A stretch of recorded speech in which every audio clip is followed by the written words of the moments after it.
Good evening, everyone. Welcome to This Week from Rockdale, and I am your host, Larry Cox. And as usual, it is great to see each and every one of you out here tonight. And I am going to say hello to each one of you in the chat that has said something. But first, I'd like you to do what we usually do: like and share the show, build an audience. Let's get the word and the message out. So let's say here, Ethel Bland, nice to have you on here tonight. Mary Boysworth, great to have you. Joey Williams, Charlotte Gill, William Campbell, Cheryl and Ben Garcia, great to have you. Cheryl Moulton, great to have you. Dan Burks, great to have you. Great to have all you guys on here tonight. Thanks for joining me tonight on This Week from Rockdale. It is a pleasure to have each and every one of you join me tonight on the show. So, you know, really didn't plan on much to talk about tonight. Something I'd been looking at about my driving about the Conyers metropolitan area. I've been noticing something. And I don't know if you guys have been noticing a lot of this too. I've been noticing a lot of businesses shutting down.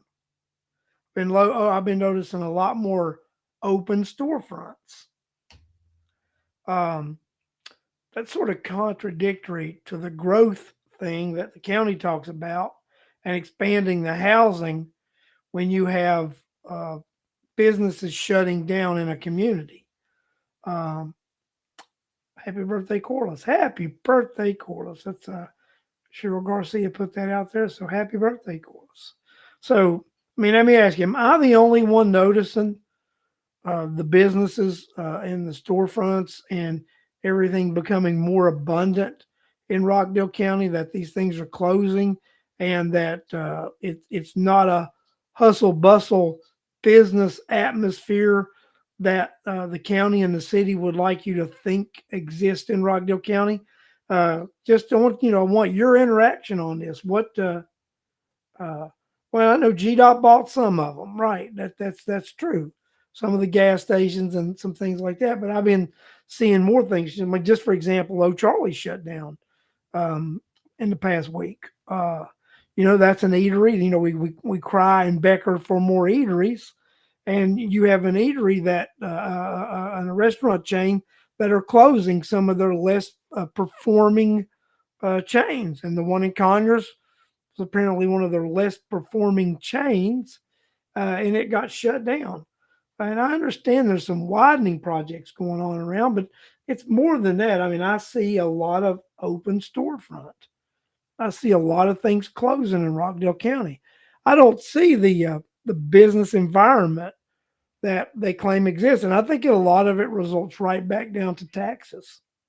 These businesses are getting hammered with these taxes, and people are considering, is Rockdale County a good place to open a business, sustain a business, and do business? What do you think, guys? Uh, it's your opinion on this. And then I seen where Deshaun Kendrick had her town hall last week. There was some discussion, and even Miss Kendrick is on board of expanding the commission. I think they're,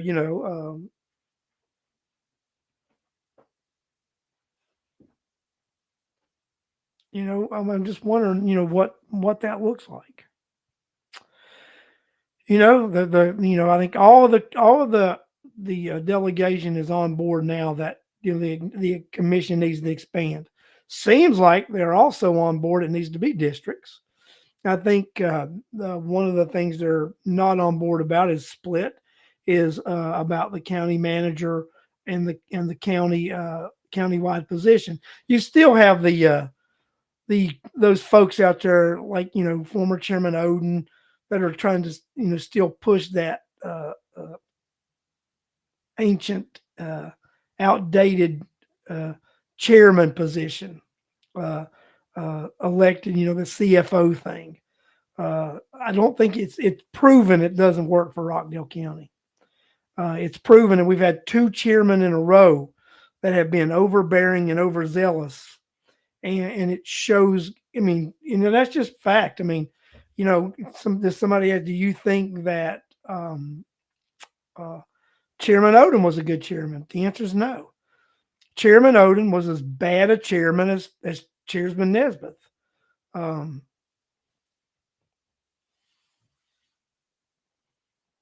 I want to put this out here. Cheryl put this up here. I agree with this, Cheryl. Um, with the inflation and the higher property taxes, many people have reduced or stopped eating out, and they're spending less buying what they need and not what they want. I agree with that, Cheryl. Because that is a uh, that's an excellent statement, an excellent comment. Um, but going back to I think the past two chairmen have shown us when you have these over the top, aggressive chairmen uh, that it shows the need to diminish the power of that all powerful chairman. Uh, Let the board govern as a board and reduce that power and have a county manager which takes direction um, from the board. And that's the whole thing about it, guys. If you do that legislation, you write the legislation to which the county manager only has X power and can only carry out the direction of the board of commission.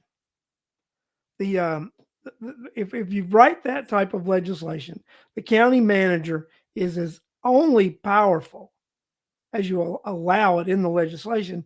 And if the county manager is only following the direction and carrying out the daily day to day operations as directed by the board, then that is the direction to go. That is the direction to go.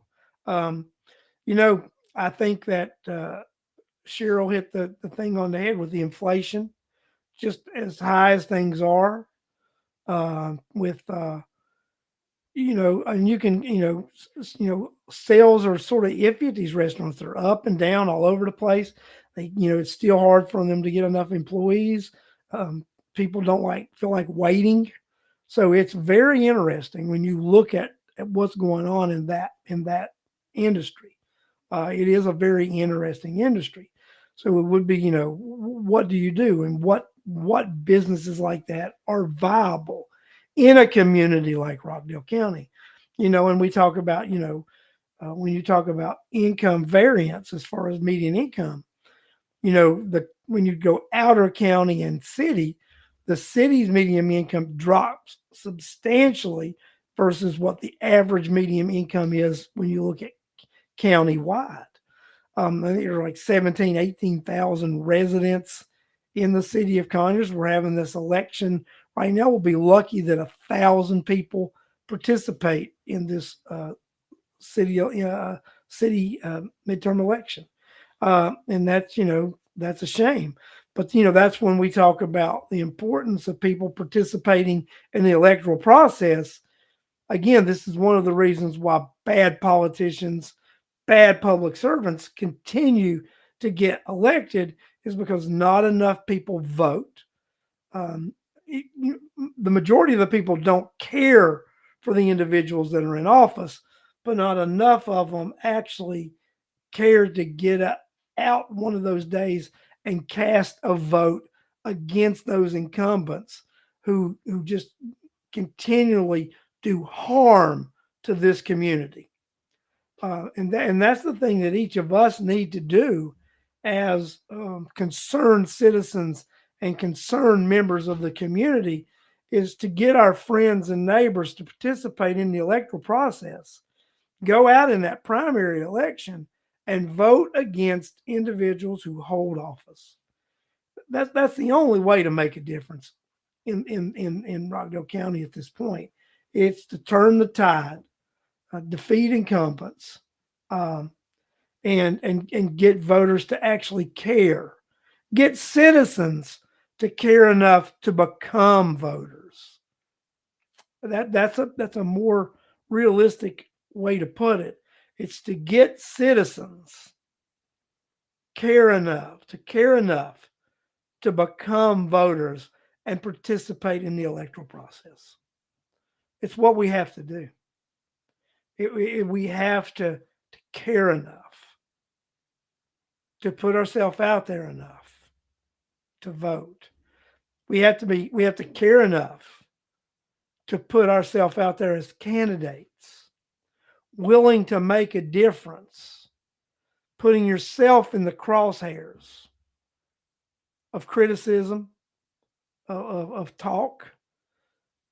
But if you do the right thing, if you get elected to office and you do the right thing and you listen, you truly listen to the electorate, you listen to the people who vote, you listen to the citizens, what they actually want,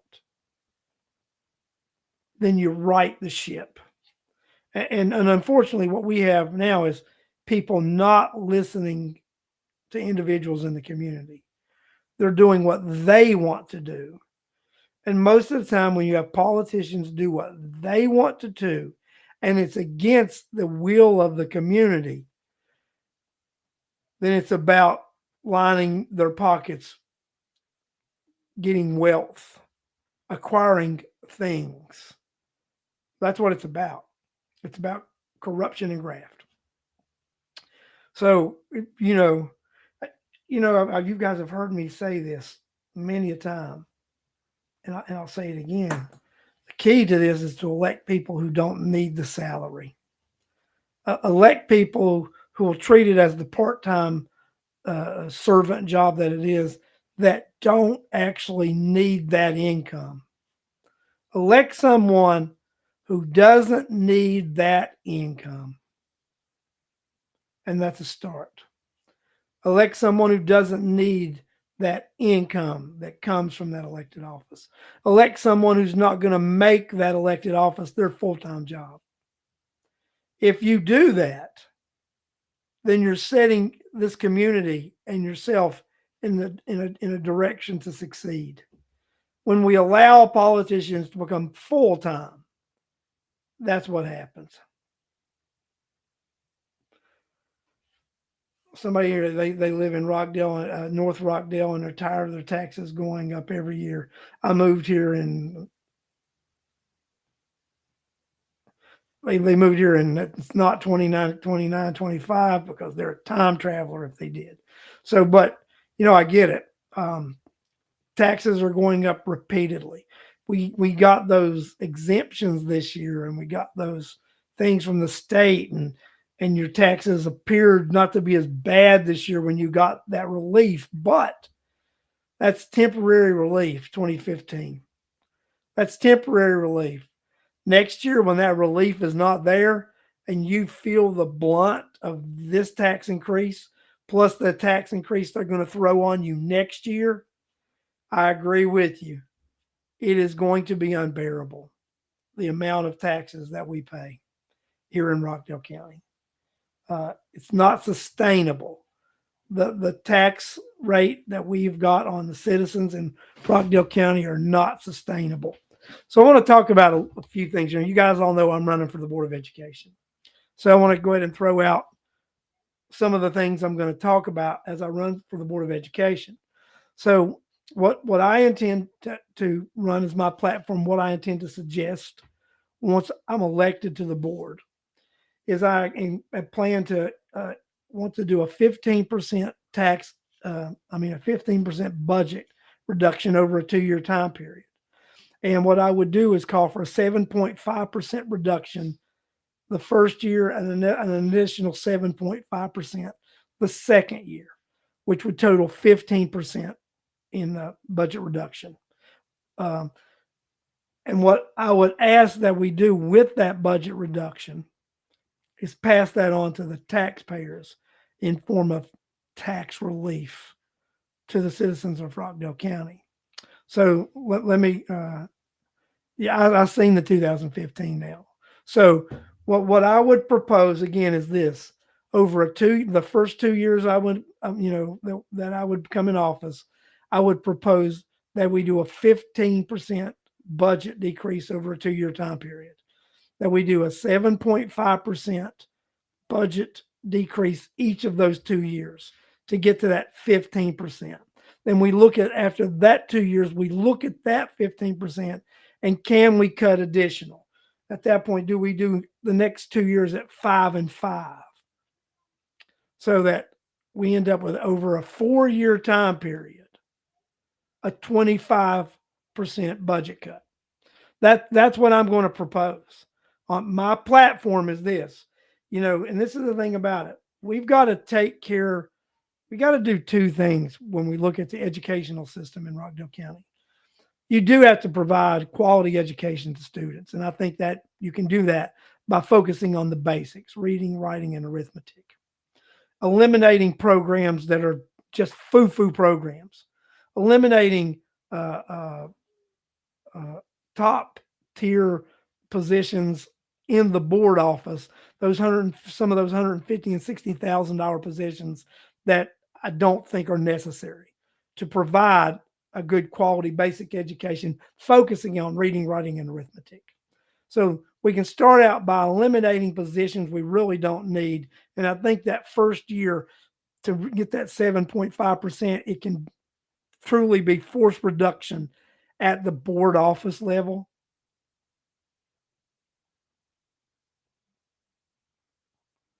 That we do that. We do that right now. We reduce that budget.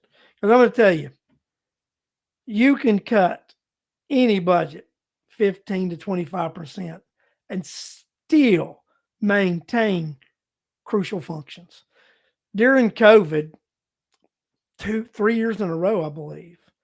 If it was two, I know definitely two, could have been three. Governor Kemp had 10% budget cuts across all departments, first year and second year. So it was a total of 20%, possibly 30, but I know it was 20%. He did it 2 years in a row, I know. The state really did not feel anything from those, because you see where the waste is. Once you're forced to cut it, you cut the waste. You look for the waste and you cut the waste. So, guys, this is what we do. I propose, when I run for the Board of Education, first 2 years, 7.5% each year budget cut, which will be 15% over the first 2 years. After that 2 years, then we look and see the next 2 years, do we do 5% each year, or 2.5 for a total of 5 to make it 20? It would be negotiable, and it would be up for debate to what we could do once we look and see, and we start clearing out some of the waste, some of the non-essential spending that occurs, and that's what we have to do. We've got to do those kind of things, and if we do those things, and it's a stepped budget reduction, so that you don't do things drastically at one time, and you're preparing for those budget cuts. You prepare for it, and the next year the cuts are coming, and you can go ahead and look and prepare to where you need to make those cuts. So, just talking about my personal business, the business I run, right? So last year I looked at some things and I thought, well, I'm going to do some things. So I did a couple of things, and let me tell you what happened is increased profit margin significantly by making some cuts. Increase the profit margin significantly by making some cuts that did not impact the running of the business whatsoever. Yes, Tina, we have reduced the number of students in Rockdale County, but we didn't reduce the amount of spending. When the enrollment dropped, we increased the budget instead of reducing the budget to match the reduction in enrollment.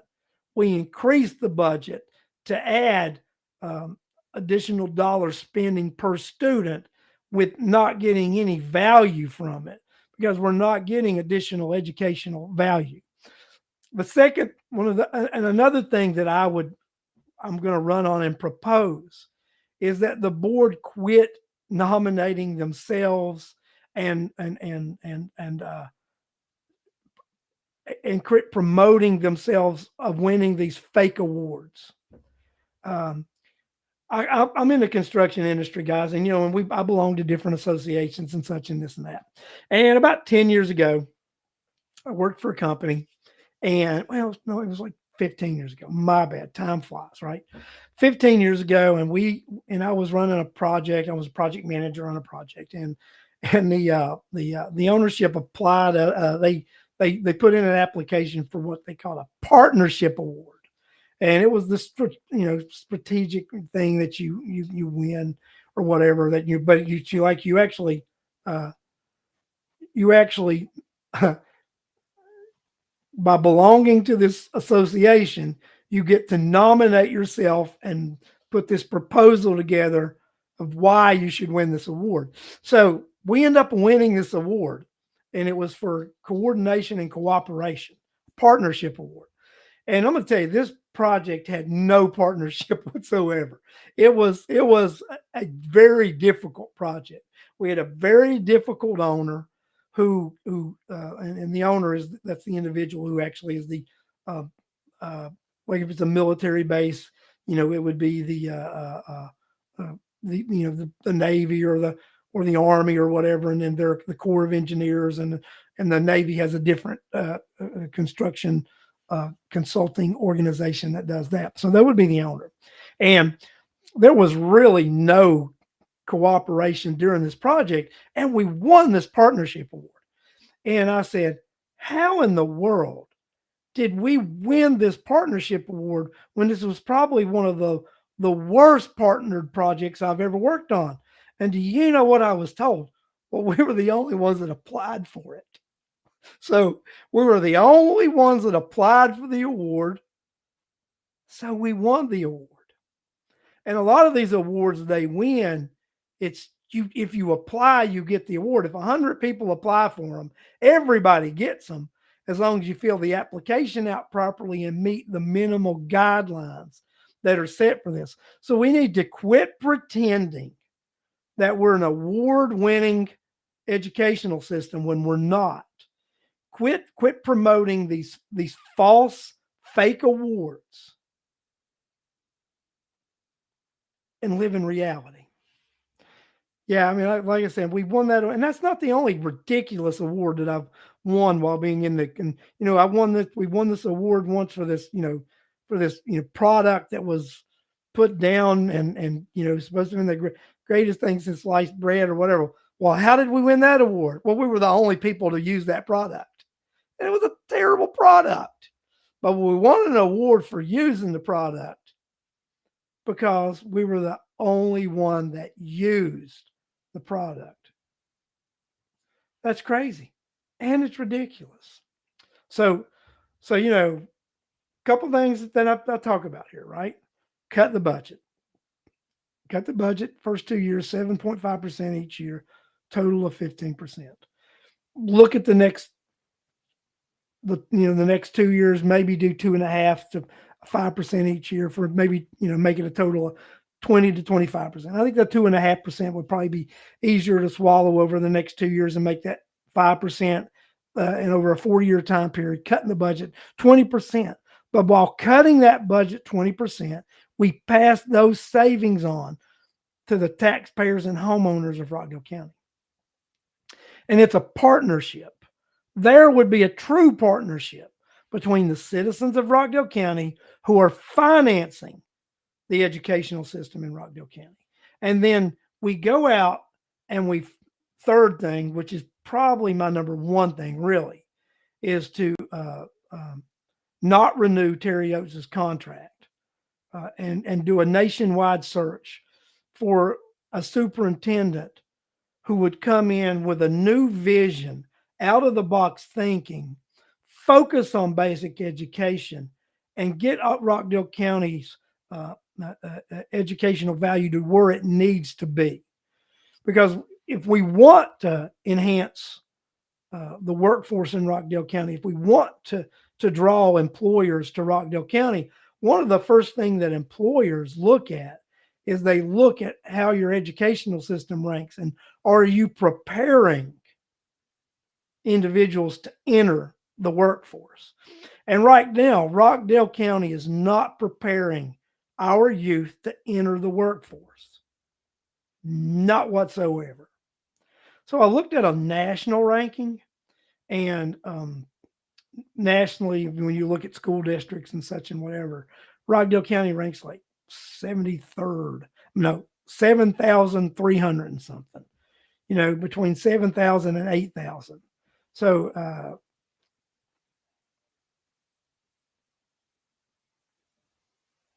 so, so, I get it, Tina. Larry, why don't you run for commissioner? I'm a younger man. I love living in Rockdale County, but I'm tired of my taxes going up every year. The sheriff's office doesn't patrol my area. You know, I ran for commissioner in Rockdale County before, and it's very difficult to run for commissioner in Rockdale County in a partisan race. So I intend to run for the Board of Education because it is an ignored portion of government and it's nonpartisan. So political affiliation uh, in Rockdale County is tough. Um, that's just the way it goes. I mean, I would have a difficult time, which I did not get elected, to commissioner when I ran. Before I ran as a Republican, very difficult for Republican to win a seat in Rockdale County. But as a nonpartisan and in a primary election where you win in the primary, I feel good about my chances of winning a nonpartisan election on the school board. And the Board of Education, it needs someone like myself. And Corliss Turner just made a valid point, and I'm going to put it up here. And this is also one of the reasons I've decided to run for the school board is because, and it's where most of our tax come from, is from the BOE. Most of the tax dollars that are collected in Rockdale County are taxed and assessed um, against the Board of Education portion. So I think we really need some individuals on the Board of Education. First of all, do we need to look out for make sure there's a quality educational system that is developed in Rockdale County? 1,000% we do. But also the Board of Education, those elected members who are elected by the community to represent the community need to also represent the community and make sure that educational system is fairly funded by the citizens of Rockdale County. Fairly funded by the citizens of Rockdale County. And that's what we've got to look at, folks. It's right now, the citizens of Rockdale County are being taxed out of home ownership. We have the Board of Education, the Board of Commission, and the City of Conyers all going willy nilly with your tax dollars, spending it like drunk sailors. And that's got to stop. We need to look at budget cuts, and we need to send that money back to you, the taxpayer of Rockdale County. And that's what I intend to do. I intend to have community meetings, town hall meetings as a Board of Education member. And right now, the Board of Education members do not have town halls. They do not meet you in public. And it's because, they think with this ethics thing that they signed that they're not allowed to do that. Well, no, what they're not allowed to do is go out and represent the board as a whole to you. But as your elected Board of Education member, I would meet with you to represent you. I would meet with you to see what you wanted me to do as your elected official. I would be your voice, take your ideas back to the board, and we would fight for them. But besides that, I do have these initiatives that I want to carry out. And if you elect me, those are the initiatives that I will propose, the initiative that I suggest you and that you would elect me to do. And then also the initiatives that I find out from you as we have community meetings and town halls. And I will visit the school system. Now, let me ask you something. I work in the construction trade and I have crews and I have projects. How could I effectively manage a business, manage my work, manage my crews if I don't go to the work sites and observe what's going on in the field? How can I be in charge of setting a budget? How can I be in charge of, how can we be in charge of hiring personnel if we don't get to see firsthand the it being implemented? How can we do that? Board of Education members are discouraged from going to schools and observing. I've hear it's too interruptive. It'd be too, it'll take away too much. That's not true. Board members need to do site visits. They need to observe the educational process in motion so that they know what's going on, so they have firsthand knowledge of the dollars that they're voting to spend. It is ridiculous to think someone serving this community is denied access to the very system that they are voted to oversee. I will be a very controversial Board of Education member because I intend to represent you. And you're not, is it about making sure children get a quality education? 1000%. But it's also to make sure you're treated fairly in financing and funding that educational system. That's the way I see it, guys. We can make a difference in Rockdale County, but it's going to take you and I. It's going to take citizens talking to other citizens, getting them involved, and getting them to become voters. That's what we lack. We lack enough voters to make a difference.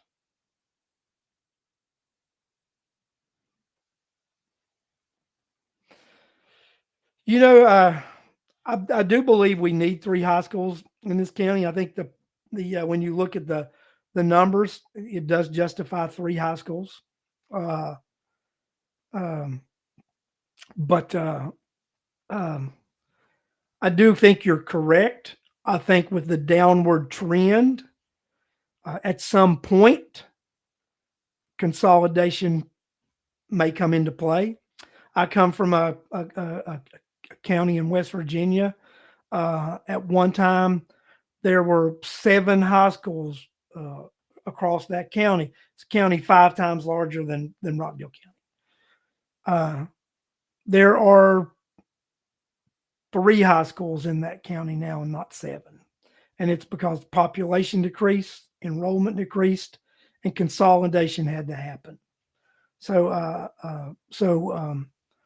I do think at some point, as enrollment continues to decrease, because enrollment will decrease, because Rockdale County is not a county that is attracting young homeowners. It's not attracting young people with children, because the educational system is in such disarray that it's not attracting people wanting to come here for a quality education. Now, that's something a long time ago that did happen in Rockdale County. Young families were attracted to Rockdale County because of the valued educational system that it had. But it's not been that way for a long time. That's why enrollment continues to decline and will continue to decline. The last census showed us that the increase in population is the 55 and older, which are individuals who do not have 55 and older, which are not starting families and do not have children. So that is the growing population in Rockdale County. It's the 55 and older, the retiring age community. That's the growth that we're seeing in Rockdale County. It's not young family. It's not young people starting families moving to Rockdale County. That's not what's going on. And you do see a decline in the enrollment in the educational system. So at some point, let's just say 10 years down the road, I agree with you, Trina. We may look at a reduction in the number of schools needed in the county, and there could be consolidation. And those are things to look at, and those are things to look at it realistically.